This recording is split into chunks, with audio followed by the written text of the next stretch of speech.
cry. Give me television and hamburgers, but don't bother me with the responsibilities of liberty. Johnny, we recently did a show that sort of highlighted the fact that many people out there seem to look forward to living in a dystopian future. Is that what this show's about? Yeah, Johnny, we did a show a couple of days ago about what seems to be the willingness of people to accept living in a dystopian future, 1984-wise, and so this show is just an extension of that. But Johnny, for months and months you've been waffling on about how bad it's going to be living in a 19... But listen here, Johnny, if you can't bloody beat them, you've got to join them. Now, if most people out there are happy to live in a dystopian future, we've got to look on the bright side and highlight some of the good things that are going to be coming with it. I know what's wrong with you, Johnny. You've given up, haven't you? You've got defeat written all over your fucking face. All right, what's going to be so good about people living in a 1984 fucking reality? Well, first up, Johnny, we won't need any money soon. No, we won't need cash at all. We'll just use the card for everything, which we do mostly now. That's part of the indoctrination of it, getting us all used to using a card. And eventually, all right, what's so good about that? Yeah, no cash. It'll be so much easier, Johnny, for society. It'll be great. And it'll all be part of the social points demerit system too. It'll all be recorded, Johnny. Say, for instance, you're a bloody smoker, or you're trying to give up smoking. You'll have to register and say you're trying to give up smoking. Well, and that'll be fine. But then if you were suddenly crack and you want to go and buy a packet of cigarettes, it'll be recorded by your card that you bought a pack of cigarettes on the 4th of September. And, oh, Jesus. And you'll be warned through your card or computer or messages or whatever that they saw you buying a packet of cigarettes on that particular date, and if that buying of cigarettes continues, you'll be charged extra for your health care. Jesus Christ! Well, we want people to give up smoking, don't we, Johnny? Well, that'll be a surprise if people just let that come in, I'm telling you. Hey, do you remember during the pandemic when they said that the technology used for vaccine passports would never be normalised and utilised in ordinary situations to become part of a social credit score system where everyone would have a digital ID and CBDCs would become normalised? Well, guess what? That was a lie. It is happening. It'll cover all sorts of stuff that the government defines as not being socially acceptable. Yeah, you bought too much alcohol this bloody month.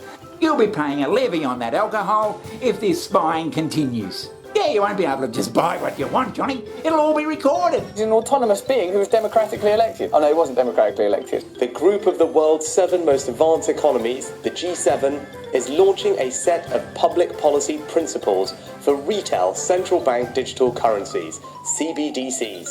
Central bank digital currencies could be a digital version of money. You idiot. A bit like a digital banknote that could be used alongside physical notes and coins. For a while, till we stop banknotes and coins, and then we can control you even more. Unlike most of the digital money people use daily today, it would be issued directly by a central bank, like the Bank of England in the UK. It's all fine. It's all gonna be fine. And governments and central banks across the world are working together. Sort of like they're coordinated or conspiring to do it. Looking into what having a digital currency might mean in practice. I've got an idea what it might mean in practice. This includes issues that people care about, such as ensuring users' money would be safe and secure. It's gotta be safe. It's gotta be secure. Would be energy efficient. Oh, it's gotta be but thank God. I mean, I was worried, like, the environment. And available to everyone. Yeah, it's got to be everyone, like the poor, the desperate, the maligned, the outsiders, and people, for example, that virulently oppose your centralised systems. They shouldn't be excluded either. A potential CBDC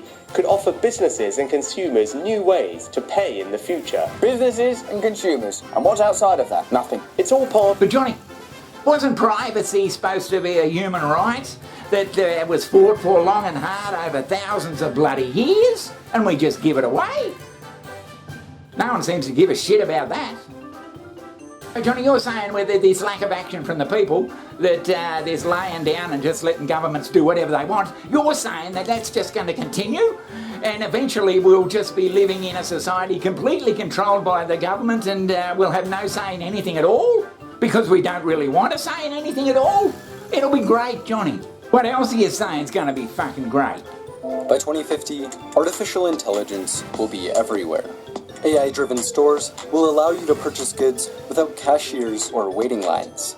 AI will diagnose and treat patients, manage transportation, and analyze massive quantities of data. And speaking of cars, won't be long before cars will be just robots with 4 wheels. Yeah, they'll be managing everything. Things like your speed and your tracking. I can see a time. In fact, I think the automobile is going to become a robot. You'll talk to your car. You'll argue with your car. Your car will give you the best facts, the best route between point A and point B. The car will be part of the robotics industry. I can see every month when a car just downloads every month your whole month's driving, where you've been, what speed you were doing. Car downloads your bloody monthly history. And in a couple of seconds, the big brother bloody car bloody joint, it'll be reviewing where you went, what speed you were doing, and saying, oh, on the 4th of July, you were in an 80 kilometre zone and you did 102. Yeah, you'll get a bloody $500 monthly bill for all your fines. Because it's been tracking you. Because it's been tracking you, Johnny. It's going to be great. Jesus, do you mean to say you think that's going to be an improvement on human living standards? Imagine the revenue that's going to raise for some big corporation. Oh yeah, it doesn't seem so far-fetched. I mean, they could probably do it now. By 2050, robot dogs and other pets will serve as companions. Robots will dominate factories and begin to serve as teachers, cooks, pharmacists, law enforcement officers, athletes, and other professionals. You mark my words, Johnny. Eventually, no one will have a job. Surely that's something we've got to look forward to, Johnny. Well, you can knock me down with a bloody feather. And if you extrapolate it out, Johnny, you can see in 10, 20, 30 years, maybe 50 years, that's what's going to be happening. But it's going to be great. Well, I suppose, although you haven't bloody convinced me. What else have you got there? And of course, Johnny, there's vaccinations. We can all get vaccinated. It's for the good of the community. We should all be vaccinated. Every year, probably twice a year. You've given up. You've given up, haven't you? I don't know what you're talking about.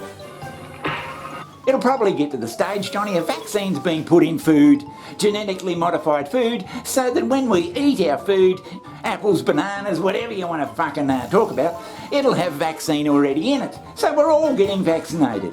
It'll be great. The world will be so much more healthier, Johnny. Is that the truth? And let's not forget Elon's little brain chip he's working on putting in everybody's head, Johnny. AI and computers will integrate into humans.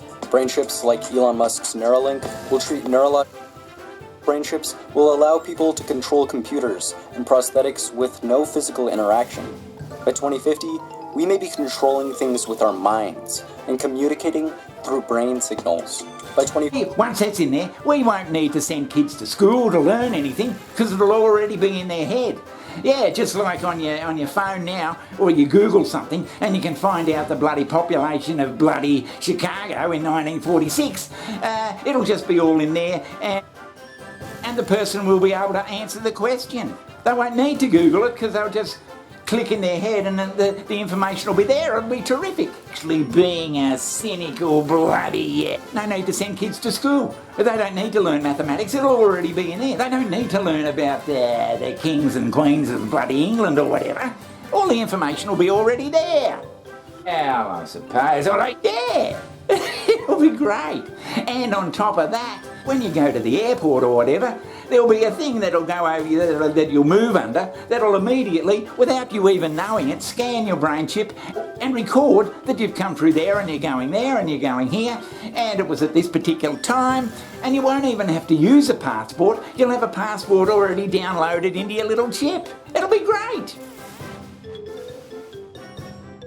Currently, it's expected that fully autonomous Level 5 vehicles will roll out to consumers in the late to mid-2020s and become commonplace in the 2030s. By 2050, people will be hopping into cars with no steering wheel. Got this little chip in your head, Johnny, when you actually do get into a car, if we even own cars by then, the little chip will automatically talk to the car and tell it where you want to go, and you'll just sit there in a blind stupor looking out the window while the little chip tells you that you wanted to go to Aunt Margaret's place for her afternoon tea, and the car will take you there. It may be 40 years or so, but that's nothing. And speaking of cars, we may not even be able to own one, Johnny, because the best way to do away with cars, people driving around in cars and using all these bloody resources and everything, the best way to get rid of that is just to make car ownership too expensive or illegal. Yeah, simple.